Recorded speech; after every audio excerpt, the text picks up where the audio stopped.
Allez, bonjour à tous. Aujourd'hui, je vais vous présenter des couteaux que nos anciens pouvaient éventuellement porter en poche suite au post que j'ai créé sur ma chaîne. Il y en a certains qui l'ont vu, bien sûr. Et là, je vais vous faire voir tout en images. Allez, bon visionnage. Donc, voici le Pinel numéro 8. C'est un très vieux modèle, encore en parfait état. Celui-ci, bien sûr, il appartenait à mon père,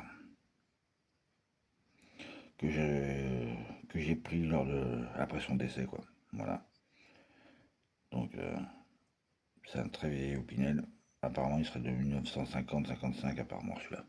Peut-être, hein, je sais pas, je dis peut-être des bêtises, mais bon. Ouais, pour celui-là. Ensuite, il y a certainement ça aussi. Un Coursol. Celui-ci, c'est un 6 pièces. Donc un pêcheur. Voilà. Donc, il est pas mal outil, mais il est un peu lourd quand même, hein. Donc, voilà.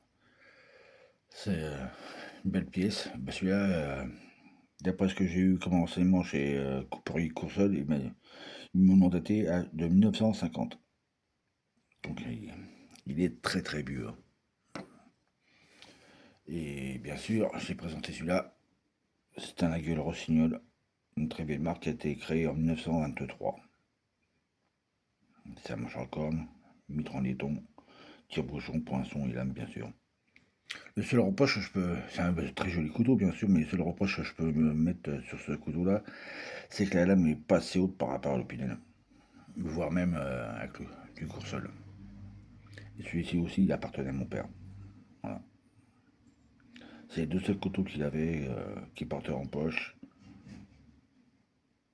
par rotation, mais il se servait plus de son Opinel. Et c'est le seul exemplaire que j'ai de chez La Gueule. Donc, j'en ai pas des masses, hein, donc c'est le seul.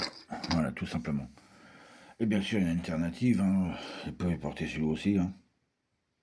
C'est un manche en aussi, c'est un très vieil Opinel aussi. On peut le voir. Sinon, c'est une virole qui ne bloque pas la lame en position fermée. Comme celui de mon père d'ailleurs, hein, bien sûr. Moi, je suis dingue des Opinel. Attendez, on va fermer parce que je vais faire des bêtises. On va les fermer, ça sera beaucoup mieux. Voilà. Hop là, ça tombe, bien sûr, il fallait bien. C'est beaucoup mieux fermé. Et comme ça, il y aura beaucoup plus de place pour le restant. Donc, on fait tout ça en direct. Et comme vous entendez, hein, il claque encore pas mal. Et celui-ci aussi, j'ai oublié de vous dire, il a une petite bélière. Voilà. Donc, celui-ci, je vous l'ai fait voir. Donc, on va le fermer maintenant. Vous voyez comme quoi, il n'y a pas de position. Le blocage de lame en position fermée. Ou à nous voir numéro 7.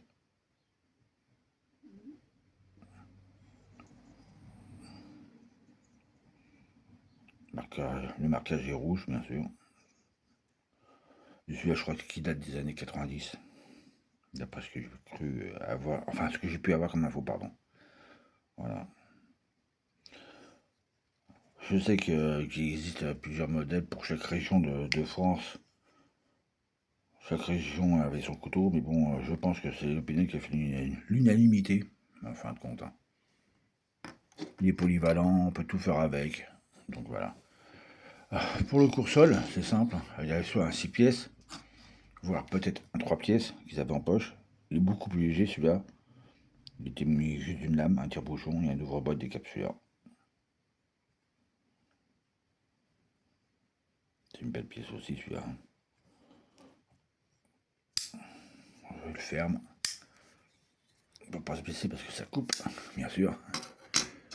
Ou tout simplement un peu plus petit, un 2 pièces, lame et tire-bouchon.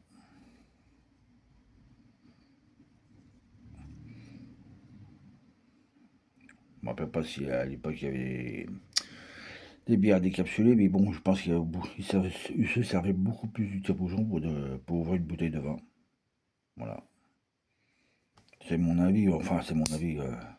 C'est ce que je pense maintenant. Je peux me tromper. Dites-moi ce que vous en pensez en commentaire, bien sûr. Mais je vais pas me tromper de beaucoup, je pense pas.